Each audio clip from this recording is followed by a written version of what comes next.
पहला केस हमारे पास कुछ इस तरह से है कि जिसे सुनने के बाद आप भूतों के बारे में क्या सोचते हैं इससे कोई फर्क नहीं पड़ता। इस घटना को सुनने के बाद एक बार फिर से आपको इन सब चीज़ों के बारे में सोचना पड़ेगा। ये घटना चाइना के बीजिंग शहर की है 14 नवंबर 1995 को, यानी कि बहुत सारा कोहरा और ठंड। वहाँ की एक बस जिसका नंबर 375 है वो अपने टाइम के अनुसार युआन मिंग योन बस टर्मिनल से जियांगशान के लिए निकलती है। फाइनल बस स्टॉप आने में अभी भी 7 स्टॉप बचे हुए थे और बस समर पैलेस नाम की बस स्टॉप पर रुकती है। उस स्टॉप से एक 19 साल का लड़का, एक बूढ़ी औरत और एक कपल यानी कि एक लड़का और एक लड़की चढ़ते हैं। वो बूढ़ी औरत उस 19 साल के लड़के के ठीक पीछे बैठती है और वो कपल उनसे थोड़ा आगे बैठता है। मतलब बस में अब टोटल 6 लोग थे, 4 पैसेंजर्स और एक ड्राइवर और एक लेडी कंडक्टर। बस चलना शुरू हो गई थी। आधी रात का समय, चारों ओर सन्नाटा और अंधेरा छाया हुआ था। थोड़ी देर में यानी कि लगभग 4 स्टॉप के बाद में मेन रोड पर 2 लोग हाथ दिखाकर बस रोकने की कोशिश कर रहे थे। हालांकि यहाँ कोई स्टॉप तो था नहीं, तो ड्राइवर ने बस नहीं रोकना चाहा। पर उस लेडी कंडक्टर के समझाने के बाद ड्राइवर ने बस रोक दी, क्योंकि वो बस आखिरी बस थी उस रूट के लिए। आप लोग तो सोच रहे होंगे कि इसमें क्या अजीब है, सब तो ठीक है, ये तो बहुत कुछ होना बाकी था। खैर, बस रुकती है और वो तीनों लोग पीछे के दरवाजे से अंदर आ जाते हैं।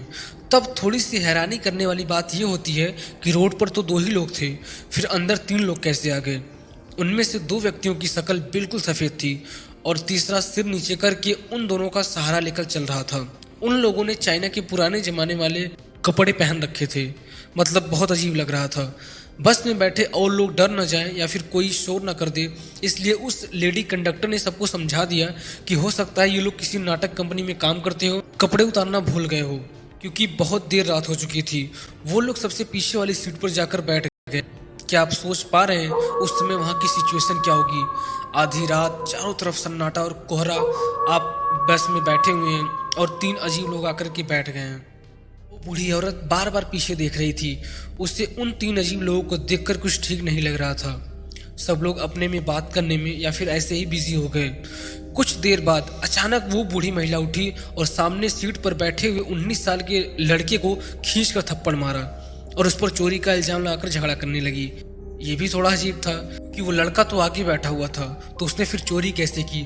सब लोगों ने उस बूढ़ी औरत को यही समझाने की कोशिश की, पर वो नहीं मानी और जिद करने लगी कि वो लोग उसे अगले स्टॉप पर उतार दे, वो पुलिस स्टेशन में जाकर कंप्लेन करेगी।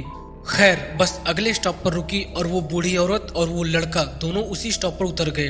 बस से उतरते ही वो बूढ़ी औरत शांत हो गई थी, लेकिन वो लड़का अभी भी घबराया हुआ था, क्योंकि ना तो उसने चोरी की थी और ना ही आसपास कोई पुलिस स्टेशन था। फिर उस बूढ़ी औरत ने बताना शुरू किया कि मैंने चोरी का इल्जाम लगाकर हम दोनों की जान बचाई है, क्योंकि वो तीनों लोग मुझे शुरू से अजीब लग रहे थे और थोड़ी देर बाद तेज हवा के कारण उनके कपड़े उड़े थे। फिर मैंने देखा कि उनके तो पैर ही नहीं है और वो तीनों बहुत डरावने थे, इसलिए मैंने ये सब ड्रामा करके हमारी जान बचाई है। इसके बाद वो दोनों पुलिस स्टेशन जाते हैं और सारी बात बताते हैं, लेकिन उनकी बातों पर किसी ने भी यकीन नहीं किया और जाहिर सी बात है ऐसी बातों पर कोई भी यकीन नहीं करेगा। फिर वो दोनों अपने अपने घर को चले जाते हैं। अगले दिन यानी कि 15 नवंबर को पुलिस को कंप्लेन मिली कि युआन मिंग योन से फ्रैग्रेंट हिल तक जाने वाली रूट बस नंबर 375 गायब है। और फिर पुलिस ने बिना कोई एक्शन लिए सबसे पहले उन दोनों को वापस बुलाया और फिर से सारी बातें उनसे पूछकर रिकॉर्ड किया। फिर यह खबर पूरे बीजिंग शहर में आग की तरफ फैल गई। पुलिस ने काफ़ी खोजने की कोशिश की, सीसीटीवी फुटेज खंगाले गए, पूछताछ की गई, लेकिन कुछ भी पता नहीं चल सका। 16 नवंबर को ये पता चला कि एक बस नदी में गिरी हुई है। फिर क्या, उस बस को बाहर निकाला गया और हैरान करने वाली बात ये थी कि ये वही बस थी 375। ये बस उस फाइनल बस स्टॉप से लगभग 100 किलोमीटर की दूरी पर मिली। उस बस में से 5 लाशें निकाली गईं। बस ड्राइवर और कंडक्टर को तो पहचान लिया गया। थोड़ी सी अजीब बात यह भी थी कि बस कंडक्टर और ड्राइवर से कहीं ज़्यादा बाकी 3 लाशें सड़ चुकी थी, पता नहीं कैसे। बाद में बस डिपो से कांटेक्ट करने के बाद ये पता चला कि बस में इतना भी फ्यूल नहीं था कि वो 100 किलोमीटर तक जा सके, और जब फ्यूल टैंक खोलकर चेक किया गया तो उसमें केवल खून भरा पड़ा मिला। अब तो ये केस काफ़ी खतरनाक और डरावना होता जा रहा था। उसके बाद जहाँ से वो लड़का और बूढ़ी औरत उतरे थे वहाँ से सीसीटीवी फुटेज फिर से चेक किया गया, लेकिन इस बार भी कुछ भी नहीं मिला। ये घटना 1995 की सबसे बड़ी खतरनाक और रहस्यमयी घटना थी। ये न्यूज़ ग्लोबल टाइम्स के द्वारा भी दिखाया गया था।